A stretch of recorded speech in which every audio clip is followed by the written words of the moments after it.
Valley Auto Sales. For affordable, reliable vehicles, call 1-505-249-7134 or visit online at www.valleyAutosales.com. It's fun. Fighting's the best thing in the world when you're running through everybody, but it's a little different when you're the nail, and he doesn't even know how to react to that. And you've had to overcome a lot of adversity in your UFC career. I know it hasn't been that long. Like, how much will that pay dividends, just in the sense that you've been in bad spots, you had a situation where you might not be back with the UFC. How much are you sort of feeding off that, being like, look, I'm still here and still getting it done? Yeah, one thing that I'm happy about this fight, I feel like it's the first fight in a while that I'm not fighting for my job, right? And that's a huge pressure that people don't really talk about. And so to kind of be able to fight without that pressure is huge. And then, as my boy Dustin Jacoby always says, you got to go through it to get to it. And I've grown up in the hardest organization in the world. I've never ducked fights. I've never said no to fights. In fact, I probably stepped up when I shouldn't. And so that's kind of a reflection of why my record is what it is and where I'm at. But I do think it pays huge dividends. I've been the nail, I've been the hammer, and I'm excited to show that on Saturday. Has there been any Bo fans in your DMs? I know this does seem kind of, like there's a lot of excitement for this, obviously. I'm sure you get a lot of people saying you're going to lose or big favorite. Like, how do you deal with that sort of fight? Yeah, I feel like a lot of Bo fans have been in my DMs saying I'm going to lose, and then even maybe some Cody Brundage fans have said I'm going to lose, so it's all right. But yeah, I'm just excited, man. I feel like I said, it was a great camp. I'm ready to put on a full performance. I still feel like I haven't put on a true performance that really shows my potential, and what better a spot than UFC 300. Just last one for me. What's the vibe like in the gym right now? Brandon Boyko getting that big win a few months ago. You got Jonathan Martinez on fighting Jose Aldo. Like, there's a lot of opportunities at hand for the gym, and I'm sure you're sort of feeling that going into this fight.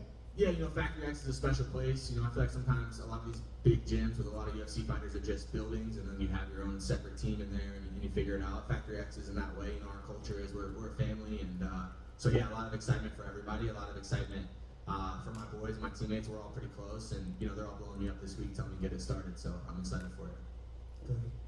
What's up, brother? Double growth hat. How is Kingsley? Kingsley's good, man. She just turned 3, which seems crazy. I feel like I don't know.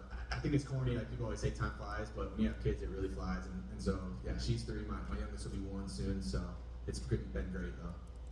As of right now, you're the biggest underdog in UFC history. I guess, does that give you motivation?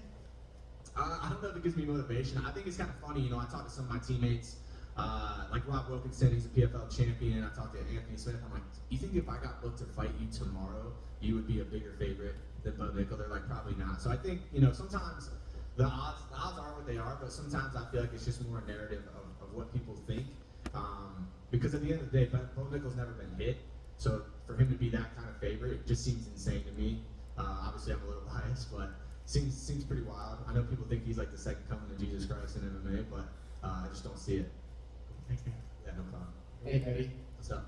So this is a massive event, 300, lots of huge fighters, and you're opening the main card. What does that mean to you? I think it's pretty cool. I know I got a lot of flack for it. I think people forget that I just work here, right? I don't make any decisions. But yeah, I'm not going to apologize for it. It wasn't up to me, and just gives me a good, even better opportunity to kind of make my mark. Well, thank you. Yep.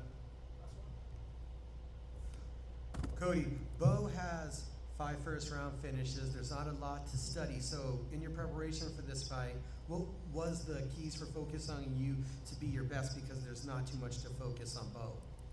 Yeah, Bo has a lot of first-round finishes. So do I. I think I have more first-round finishes than his previous opponents have combined wins in the UFC. So yeah, it's just me focusing on myself, really. As long as I show up and do what I'm capable of, I don't really need to worry about what Bo's got. Thank you. Yep. Thanks, guys. Appreciate you.